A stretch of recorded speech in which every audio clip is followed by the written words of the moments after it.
sinampahan ng kasong paglabag sa Anti-Graft and Corrupt Practices Act ng isang transport group si dating LTO chief at ngayon ay LTFRB chairman Attorney Vigor Mendoza dahil sa paninigil ng computer fees sa mga nagpaparehistro ng sasakyan.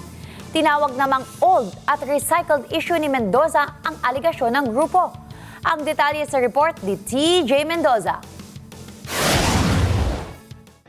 Isa pang reklamo ang isinampa ng transport group na Federated Land Transport Organization of the Philippines o FELTAP sa Ombudsman laban kina dating LTO chief at ngayon LTFRB chairman Attorney Vigor Mendoza at kay Anthony Quiambao, tagapangulo ng Stratcom Corporation na isang IT company.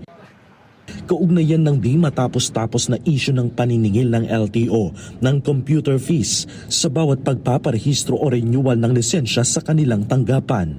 Ipinakita ng grupong FELTAP ang breakdown ng binabayaran tuwing magpaparehistro ang isang individual.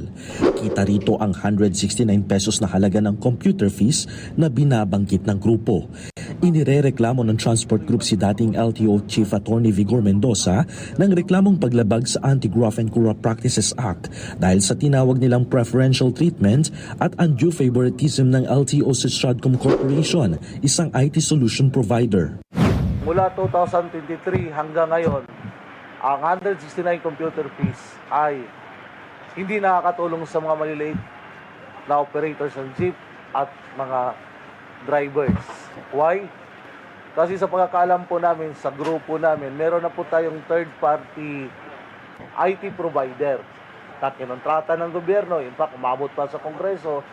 Pero bakit may dagdag bayarin pa na 169? Sinagot naman ni Attorney Vigor Mendoza ang alegasyon ng grupo. Sa isang pahayag, sinabi ni Mendoza na nirerespeto nito ang desisyon ng tinawag niyang self-proclaimed transport group na dalhin ang reklamo sa ombudsman para mabigyang linaw ang old at recycled issue.